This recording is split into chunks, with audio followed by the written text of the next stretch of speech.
It is midday on the 17th of December 2020. Cyclone Yasa, an absolute beast of a storm system as it nears Fiji, starting to already make those rain bands on shore across Vanua Levu and Vite Levu here in northern locations of Fiji. This storm is no joke. I mean, just take a look at infrared satellite imagery. You can see that inner eye wall already starting to near some of the smaller islands here. Outer bands already have been pushing on shore throughout the day. I've already seen a few reports out here on Vanua Levu of flooding taking place. So let's talk about this storm system, when the worst of the impacts are going to be taking place, and where the worst of it is going to be taking place. But I do want to start off by just saying, if you are watching this video and you are in Fiji and you have not prepared for this storm, you need to stop watching right now. Go prepare. Make sure you have a place to go if you need to evacuate, get into a sturdy building, because this storm, a Category 5, like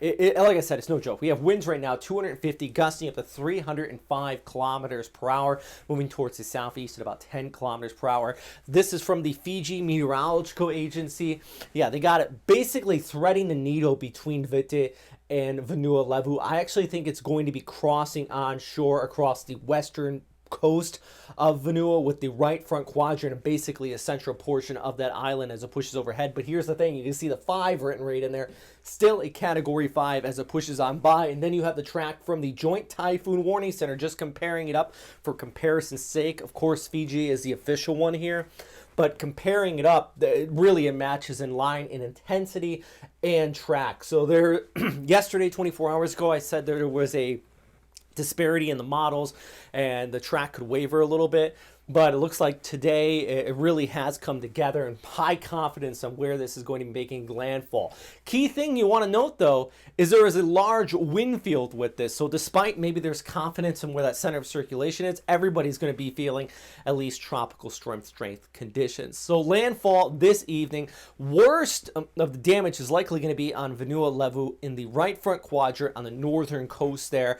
Not to say that other places won't be impacted, I'm just talking about where I do believe the hardest impacts will take place as this makes landfall as a Category 5 storm system. So let's time this out here. We're all right now here on Thursday afternoon. This is using the ECMWF model. I still think this is handling this much better than what the GFS, the global forecasting system, is. That actually is different guidance as far as numerical guidance is concerned.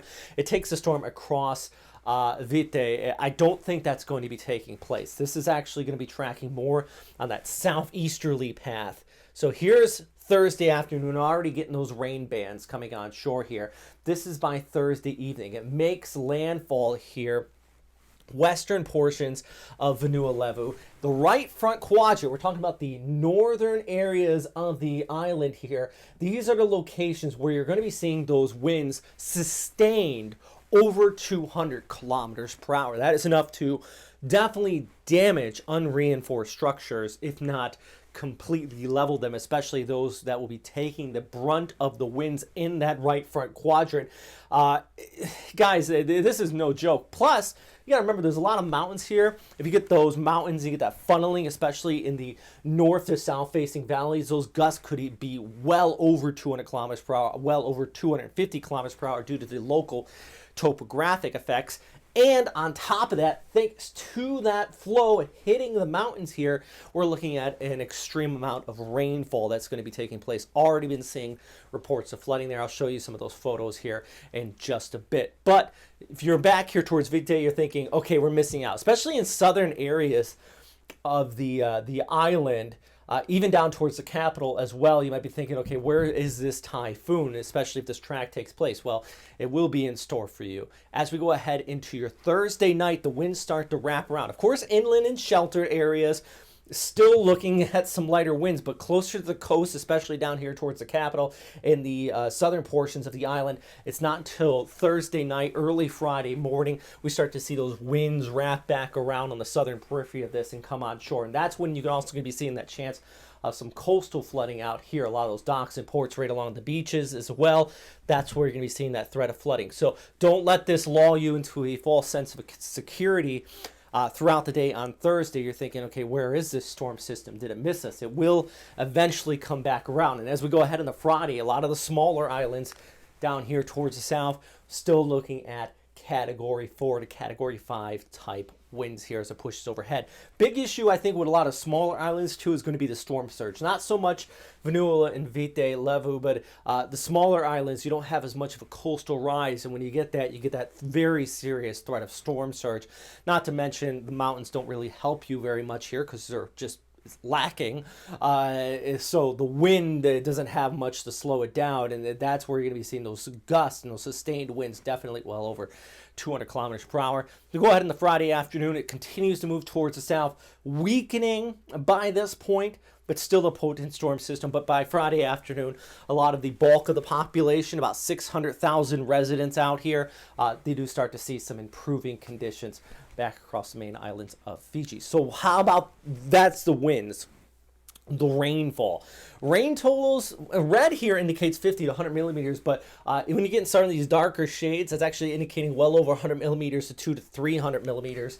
In fact, I think that some of these mountains here on the western portions, that's where you're going to be seeing some serious flooding out here, not to mention upwards of about 3, maybe 400 millimeters of isolated pockets of precipitation. So the rainfall, definitely an extreme threat here. Storm surge is severe, but I think the smaller islands, you're going to be seeing the higher threat. And then, of course, the wind. I mean, anytime we talk about a Category 5, yeah, I'm going to put extreme on the tropical cyclone impacts. Hey, this was a pretty interesting image that was shared to me via Twitter of these one-way yachts were taking shelter ahead of this storm system in the mangroves, just the way the nature was helping out. And plus, thank you very much for sharing this with me on Facebook. Already flooding taking place out there on your Wednesday, well ahead of the storm system here in Fiji. So definitely a lot of impacts to be had with this storm. Hey, if you found this video useful, please let me know. If you're watching from Fiji, I don't typically do updates here. I typically stay in the northern hemisphere, especially the western Pacific, thus Westpac weather. Yeah, let me know if you're watching there, if you find the videos useful, if you would like to see more of this. Definitely stay safe out there. Make sure you listen to the local agencies there, the Fiji Meteorological Agency. Follow me on Twitter, though, if you want to. Twitter, Instagram. I even put some educational stuff out on TikTok. Of course, number one thing, as always, is stay safe out there. Thanks for watching.